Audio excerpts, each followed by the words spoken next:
Episode 46, talking about crypto news.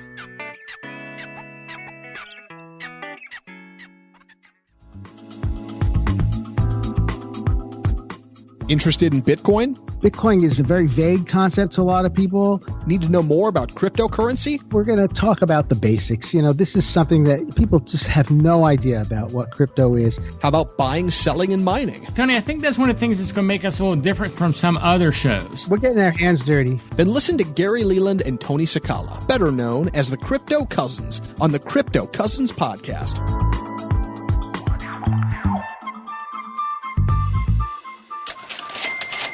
This week's price. This week's price in Bitcoin, $7,463. That's down $776 or 9.5% over the last 7 days.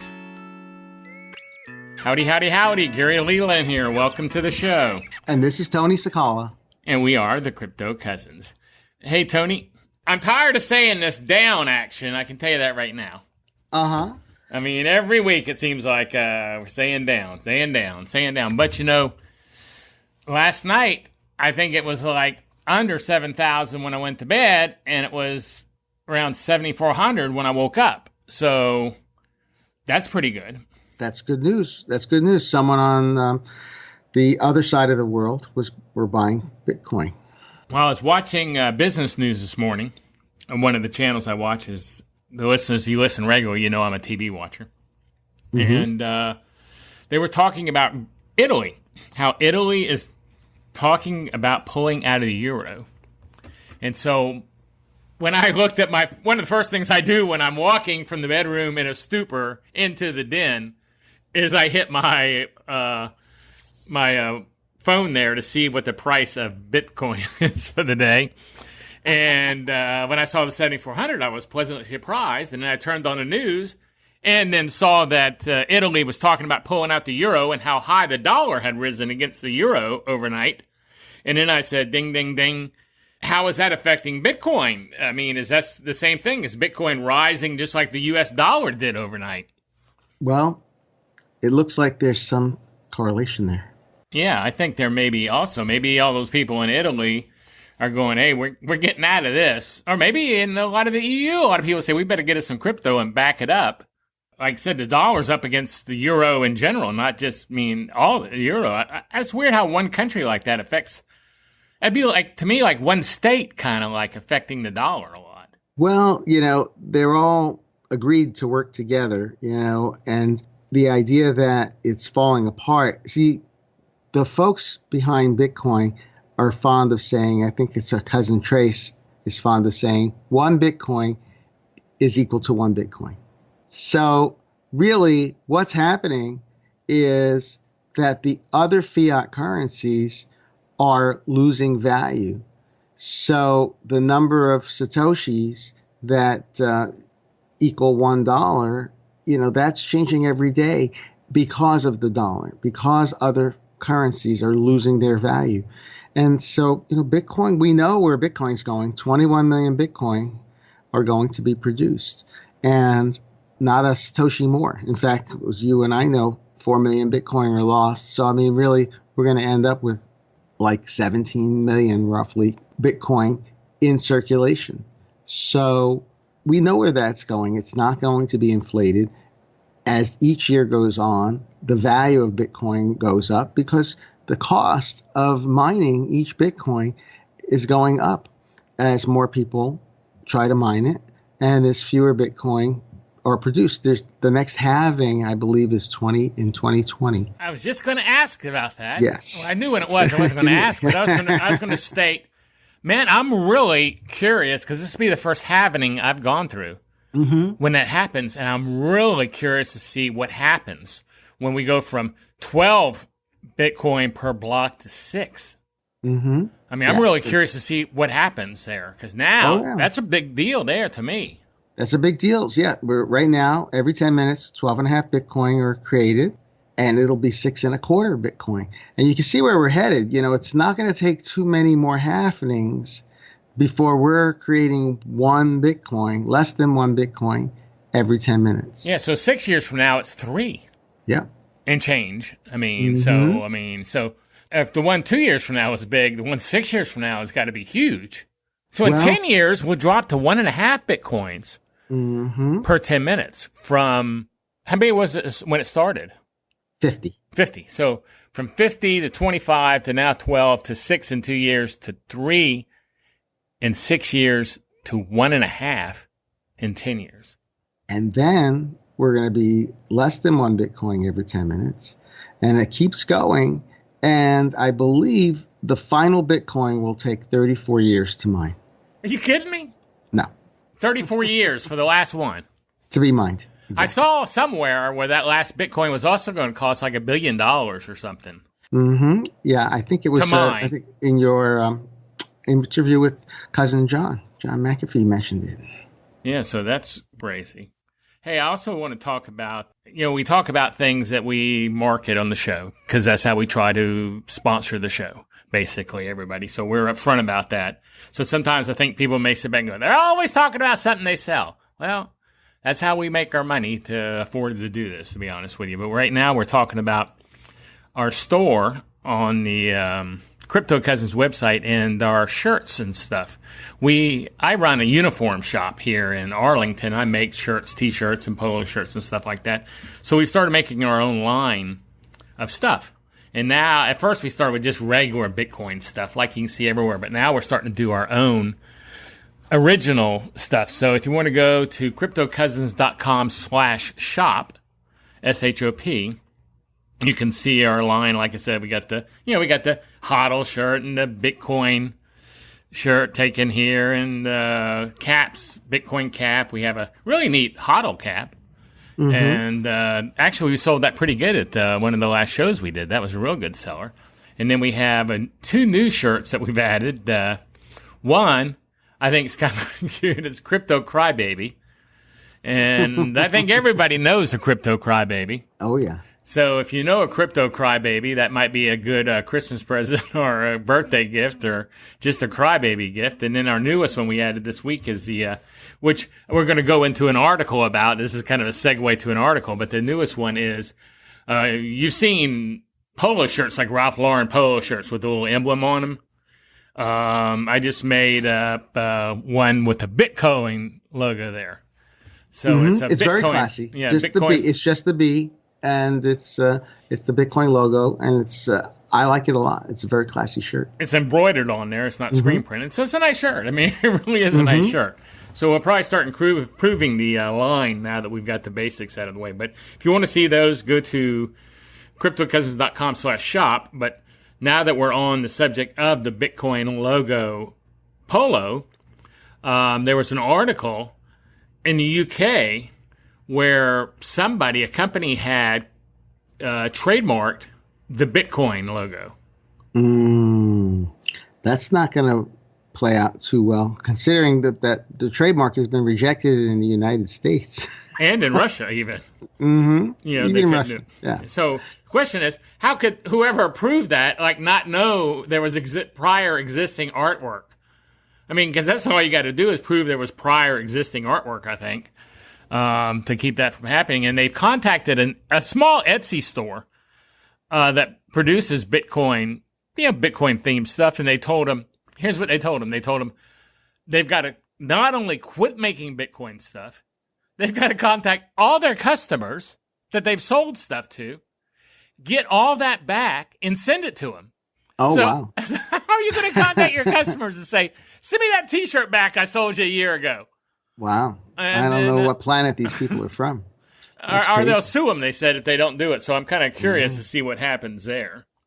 That's kind of crazy. Yeah. Get back all that merchandise you sold, buy it all, get those people to send it back, and send it to us. Well, and your existing inventory, send me too. They call them patent trolls when they do that for patents. And so patent troll, trademark troll, I mean, these people are trolls. So they're acting just like a troll would expect. Oh, yeah, because they know that's not their copyright, their trademarked item, their item to trademark, but they're doing it anyway because they see an opportunity. They see an opportunity. Some people get frightened. They get it looks official. It's on letterheads from a lawyer. Maybe we better just, settle rather than, and that's what people do. They settle instead of taking it to court because they know that it's hard to fight them. And in fact, that sort of thing is tough to fight, and it takes a real hero to fight. I know there was one in the computer world where a big company finally stood up and they said, we're going to fight this. And it's usually fought in East Texas for some reason. That jurisdiction is where people fight these trademark and patent laws. And, I think it was Linux. It might have been Linux, and it was a big fight. Anyway, we're getting off topic. But the trademark, well, you know what? I'm going to say it.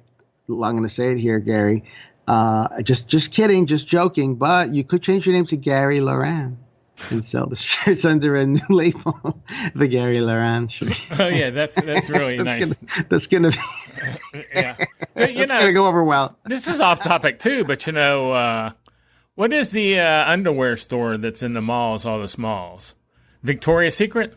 Right. There was a guy who had a lingerie store called Victor's Secret, and he had it before Victoria's Secret did. Oh. And Victoria's Secret sued him for trademark or copyright or whatever, and took him to court, and he won the case. I was going to say, but do they think you're going to have to go back in time and tell him, you know what?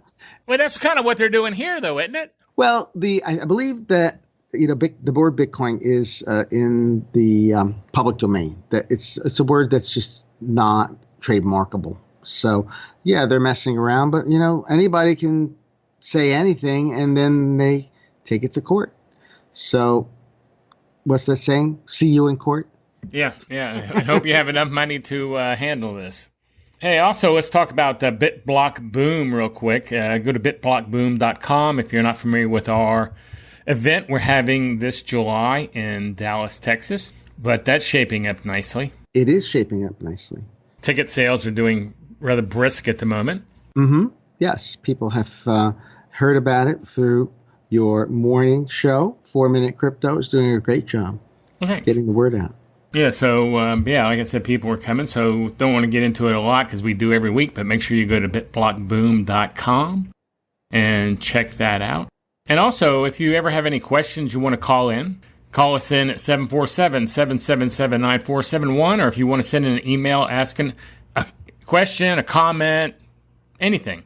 And our email is thecryptocousins@gmail.com. So I want to make sure and get, and then we don't have any today because we got a lot of articles we're going to go over, and this will be long enough without that. So hey, first one I got on the list here is McAfee says Bitcoin will hit $15,000 in June. Cousin John really knows how to make a good headline, doesn't he? He does. He does, and he gets a lot of publicity, and we've got two things from him today in one day, so he's pretty good. But John not only says, well, what he says is that Bitcoin is going to continue to take a drop, which this morning's not a sign of that, until the 7th of June. He even names a date. Wow. And so, I mean, that's pretty much, if you're making a prediction, that's pretty much making a prediction that's pretty easy to, there's not much varying off of that. Saying, well, I just said it would do it in June. I didn't say it was the beginning and end. He's saying it's going to drop until the 7th, if I'm remembering correctly. And then it's going to take a turn up on the 7th, go up to 15,000, and in July, it's going to drop back down. Wow. That's very detailed prediction. And he also says that he's using his algorithm that he used. I think he said that he used it with the Trump election. And I don't know what that had to do with anything. I guess to show that it worked. And that his algorithm is never wrong. Wow. So, I guess you got, about 6 more days to be stopped on your Bitcoin while it's going down. Mm-hmm. And then according to John, we're not Bitcoin advisors or financial advisors, but according to John, you have about 5 or 6 more days until it starts rising. And also in the same article, he gave 5 other cryptos that are going to go up over the next couple of months, and predicted what they're going to go up to. So what do you think about that? Well, I hope EOS wasn't in that prediction. Yeah, one of those 5. And I can't remember if it was or not.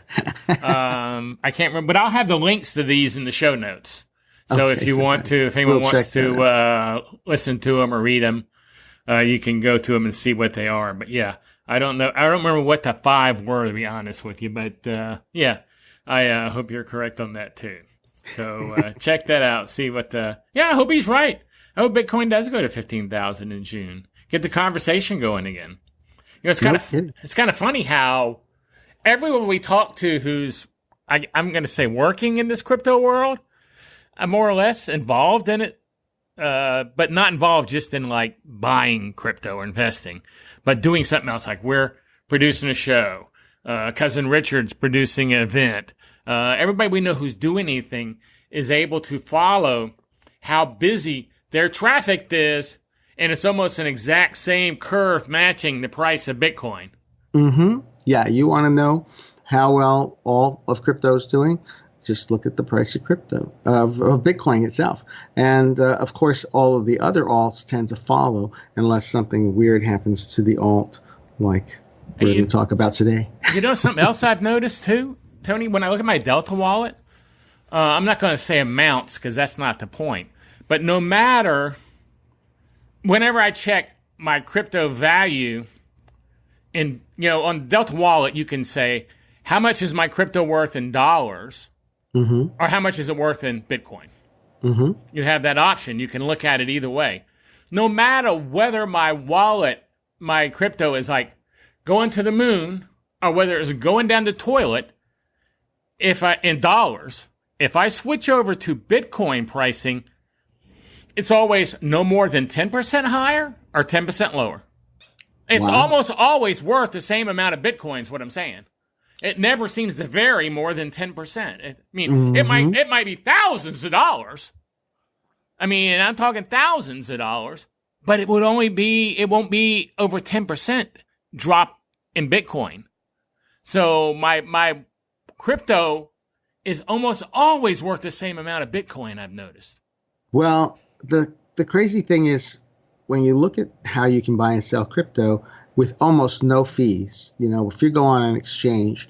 So it just hit me the other day. So if one of these cryptos is, doing very well and people look at the Bitcoin to, let's just say it's Litecoin. If you look at the Litecoin to Bitcoin trade, the pairing, and they're like, well, you know what?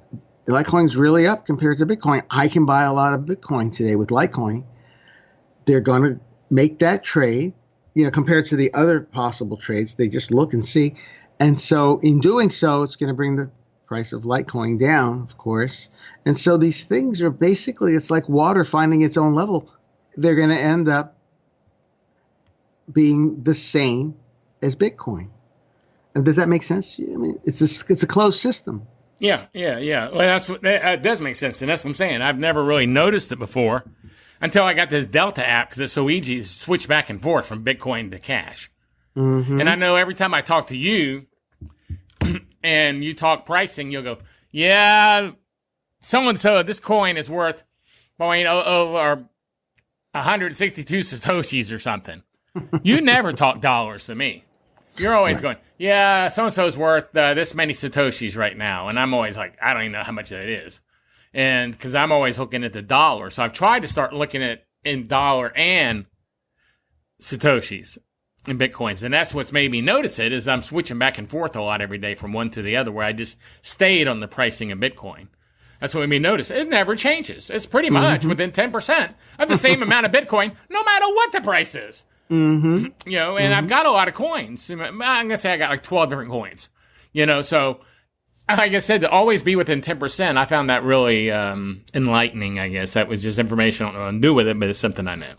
Well, it's going to be very interesting to see what happens this morning. I mean, the news is hitting about Italy and Bitcoin and the stock market. And, what's going to happen? I think we didn't plan on talking about Italy, but boy, Italy is really in the news this morning. Yeah, it was when I woke up to boot. But also what's in the news is Virg. Virg was hacked again. Again is the thing, right? Again. Virg, now, that's a fork of Dogecoin, right?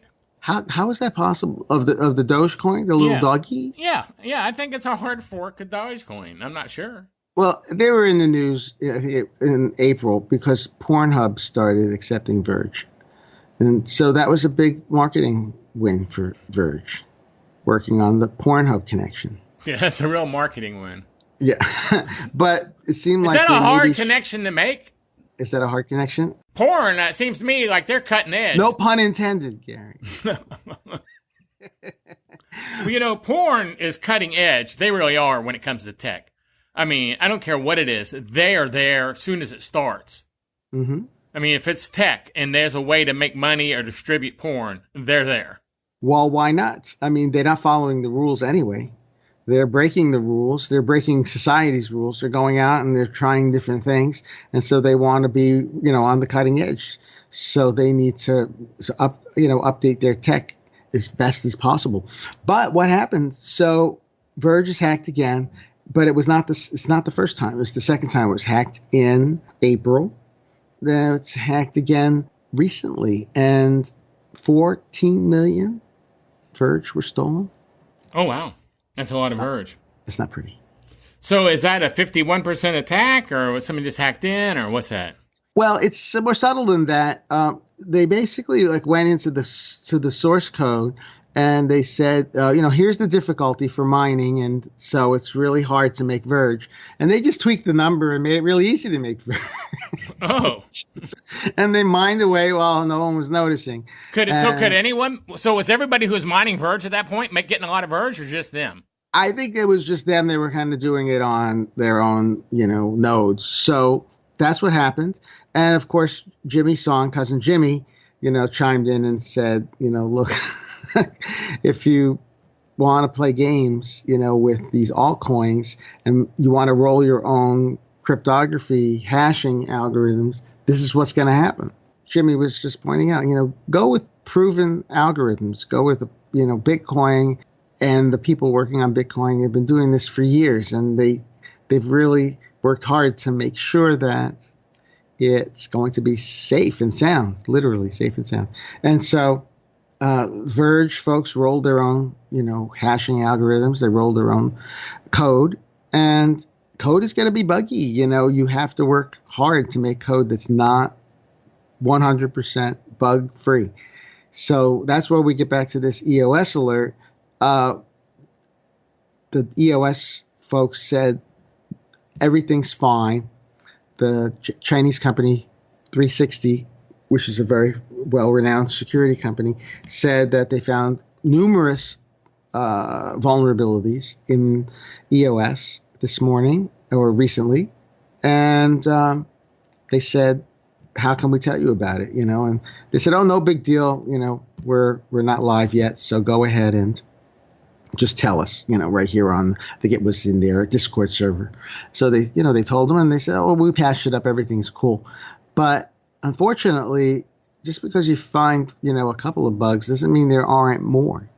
And that's what the folks who are Bitcoin developers are saying, this code is not well vetted. And so we're going to see what happens to EOS. Well, and speaking EOS, which we're having an EOS alert, we had Exodus Wallet representative on 4 Minute Crypto talking about EOS. Yes.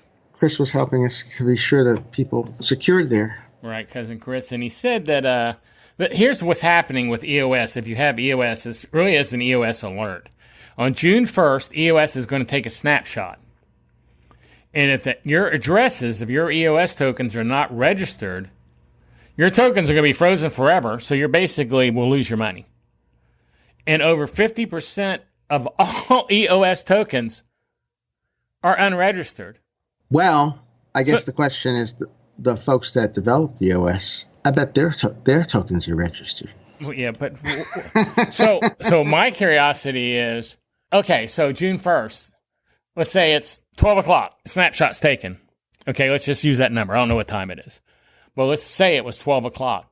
So at 12:01, using this number of 50%, does that mean there's half as many EOS on the market as there was at 11:59? Well, that's and that if you're an investor, you're going, I'm buying at 12:01, or I'm buying now and get my snapshot because I know there's going to be half as much available on the market come 12 o'clock. Mm-hmm. Sure. There's lots of opportunity there. Sounds like I said, we're not financial advisors, but to me, I'm wondering if I need to buy some EOS and register my addresses today, knowing there'll be half as much in 3 days or 4 days. Yeah, that's instant deflation, isn't it? Yeah, I mean, Chris said that some people, that they could do a vote, of all the people that have existing tokens as to do it or not, but they're not going to vote yes to help those people out. No. They're going to go, oh, wow, we just cut the supply in half? Our money just went up double? They aren't going to vote, yeah, I want to cut my money in half by letting those people who didn't follow the rules have a second chance. So those people were screwed. They're kind of screwed. That's for sure. Well, Laura Shin just tweeted, literally just tweeted, that Block One's EOS haul looks like it'll top $4 billion. What does that mean? So the Block One is the company putting out the EOS tokens. So they're going to make, they're going to make a lot more now if half those tokens. Yeah, there you go. That's what I'm saying. Yeah. Yeah, so, I might want to cash in a token this afternoon, get some tokens this afternoon while the price is down. Well, let's just hope that someone doesn't hack and they're all gone. Yeah. So it's a Wild West out there. There's no doubt about it. So this next one you have here, I think we just covered that. And then, so let's go to McAfee warns about crypto war. Did you read that? Yes, I read the entire Declaration of Currency Independence. Yeah, he says that there's a war going on being put on by the SEC, by banks, by credit card companies, by governments, by everybody. And that everybody has to stand up and go to your bank and say, I want to be able to buy crypto. I insist, go to your credit card company, go to your congressman, that it's an all-out war whether you realize it or not.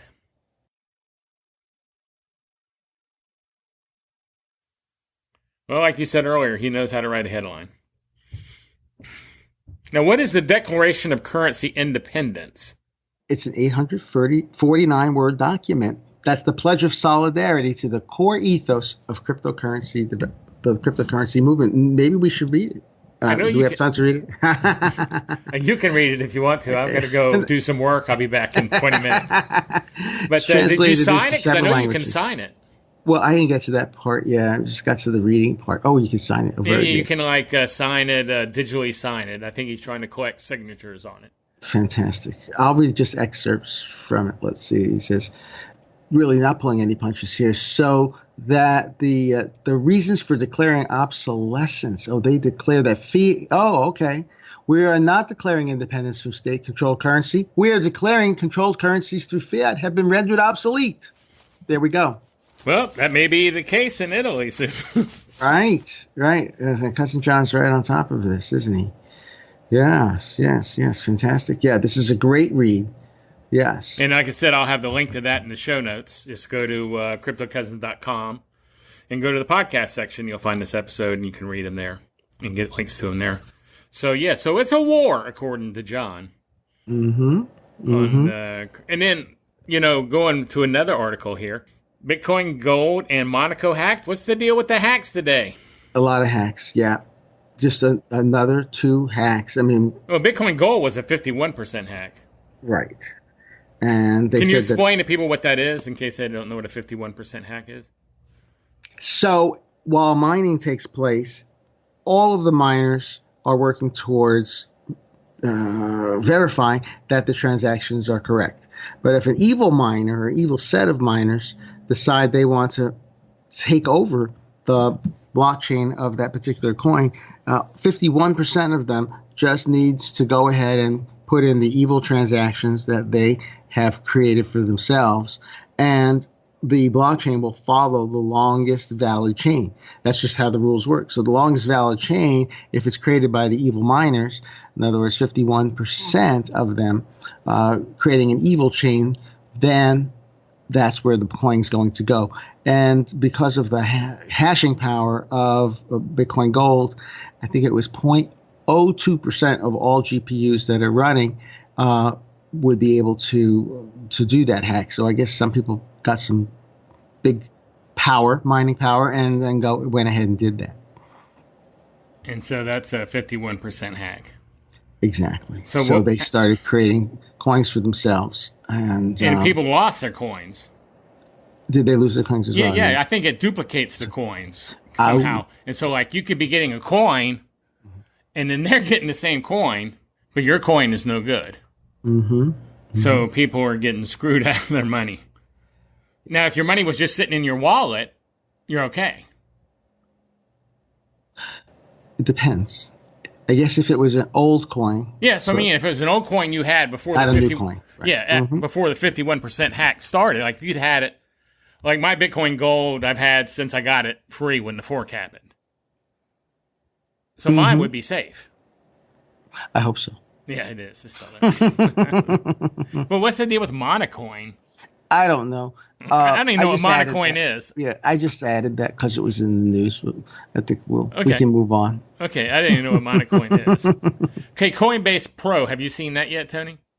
You pointed it out to me, and I lost interest right away. Well, it's GDAX. It replaces GDAX. Oh. They came up with a more improved version of GDAX. Basically, I think it basically syncs more with your Coinbase account than the GDAX did, because, GDAX, I think they had bought, as an investment. It was an outside thing they brought in and hacked to work together, where this is made from scratch to work with Coinbase. So it's really going to be very well integrated, and they're wonderful. Well, this morning I saw someone just laid it out. I forgot who. It might have been Whale Panda or Samson Mao, ex the Lion, and on Twitter. And they pointed out that Charlie Lee basically created Litecoin and cashed out.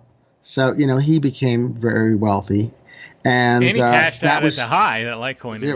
Yeah, really high. And so that was the first coin added besides Bitcoin. And then the next coin, Ethereum, we know Brian Armstrong had a lot of Ethereum, is a big Ethereum promoter. So he got quite wealthy on that. And then we know the fourth coin that got added was a complete cluster. That's when they added Bitcoin Cash, and Bcash was pumped and dumped. It was added without even an announcement, and here we are, we're adding it, and that whole thing crashed GDAX. It crashed the whole site, and so that all three of the additional coins besides Bitcoin were added to Coinbase under questionable circumstances. True. So the Coinbase mafia have struck again. They may have. I can go with that. But this is Coinbase Pro is replacing GDAX. They're getting rid of GDAX altogether. I see. At the top of GDAX now it says, check out Coinbase Pro, and I think at the end of next month, there won't be any GDAX. It's really just a rename. Yeah, it is. It's and probably cutting out the original guys who made GDAX. The contract's over. Sorry, guys. The money's not going to go your way. It could be. I think they own it. I don't think they have to do that. They bought it out, right? Yeah. I think they own GDAX. I don't think they have anyone to cut out. Yeah, it's just a rebranding and an upgrade. It is funny how, and then, no coin has come on the site since the Bcash fiasco. Mm-hmm. I mean, they haven't done a coin since then. And it's really kind of amazing that they have the least amount of coins, yet they're one of the most popular places for new people to buy crypto. And you know why that is, don't you? It's because we've been promoting it. It's because everybody's promoting them for $10. for the $10 that we sold. Because if you use our, I'm going to don't say it anymore. If you use cryptocousins.com/Coinbase, you get $10. We get $10, and you get $100. Now that's a great marketing move for them. Look how it's worked. Viral. And I can't believe no one else has figured this out and said, "Wow, that worked pretty good for them." They got the worst thing, yet they're doing more business than anybody. Why is that? Well, it's because they're giving all these bloggers and podcasters $10. Mm-hmm. So it's a great deal for them. And so they're losing $20 to get a customer in there. And I'm sure they've done the math. Because they give us $10. Don't they give the person signing up $10? In crypto. Yeah. And it's still sitting in their account. Yeah, so it's still it really sitting in didn't their go anywhere. account.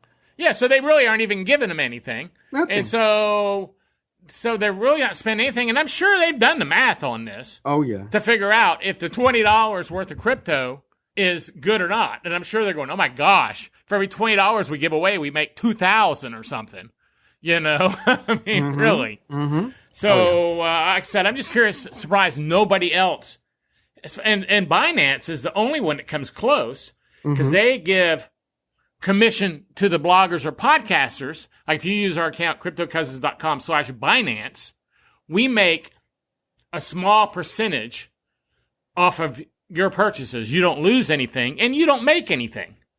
But we get rewarded by Binance a small token amount for every purchase you make. I don't even know what we got in there. I doubt it's very much. I've never looked. Well, I have looked, and you can tell there's a little dust in some of the accounts. I think the thing with Binance is that draw was not as big for the consumer as the Coinbase one is. No, the Coinbase Mafia have done a better job of marketing. Yeah, so we make more off the Coinbase one. Actually, we make more off the Coinbase one, and we don't even give it out anymore, except for the day. It's the first time we've given it out in 2 months. We still make more off of that than we do the Binance one. I know. Just because the consumers get something out of that. Well, we're cleaning up our act. But if you are going to go to Coinbase, you might as well use our referral account. I mean, if you're already going to make that mistake. If you're going to go there, you might as well let us make $10 off you. Oh, Tony, we're getting too close to the end here. All right, we're getting punchy. All right. Hey, I hope everybody's enjoyed today's show. Hey, also make sure you check out our YouTube pages. We have 2 of them. We have youtube.com/CryptoCousins and youtube.com/4MinuteCrypto. Check out both of those. And check out Cousin Richard's show coming up. It was the Future Tech Expo. Now I think it's Super Conference 2. I think he's rebranded it. A lot of rebranding going on in the world. Yes, he's rebranded it. But check that out, CryptoCousins.com/super. Tony is speaking at that event on mining. And then you'll be speaking at the Texas Bitcoin Conference on mining, too. I'm speaking on mining at 2 conferences. That I'm really surprised. Yeah. I didn't think I would be speaking on mining just a couple weeks ago, and here I got accepted at both. Yeah, both. And I'm going to MC. I'm the morning MC, I believe, at the Super Conference. So there's 2 MCs, one morning, one afternoon. So I asked for morning. I figured I might as well do it while I got a lot of energy. Well, you got energy. Fantastic. So remember, that's CryptoCousins.com/super. We'll take you right to the website, and that's September 14th, 15th, and 16th. And a big thank you to everyone who's been listening and subscribing and leaving us reviews on iTunes. We really appreciate the reviews on iTunes. And no matter how you want to subscribe to this show, I don't care what it is, what method it is, if you go to CryptoCousins.com/subscribe, it will show you, it'll have a button to subscribe with that method. And if I'm missing a method, let me know, and I'll add it. But I think they're all there. And like I said, don't forget to give us a call with your comments or questions at 747-777-9471 or email us at thecryptocousins.com or cryptocousins@gmail.com. And we want to get you guys involved on the show. Anything else you want to say, Tony, before we get out of here? I think that's it. It was a great show. Yeah, I thought it was a good show. And it isn't that bad. It's only 40 minutes. That's pretty good for us, Tony. I mean, we're only like 20% over our allotted time period. One of these days, I'm going to have a heart attack when I look at that clock and it says 27 minutes. I don't know when that'll happen. But everybody, thanks for listening. We'll talk to you next week, and have a good day. Take care, folks. Thanks for listening to the Crypto Cousins podcast. Please share this podcast with anyone you know that is interested in cryptocurrency. Your friends can subscribe on iTunes at cryptocousins.com/iTunes and on Android at cryptocousins.com/play. If you want to know more about Tony or Gary, just go to tonysakala.com or garyleland.com. Make sure and join us on the next episode, and thanks for listening.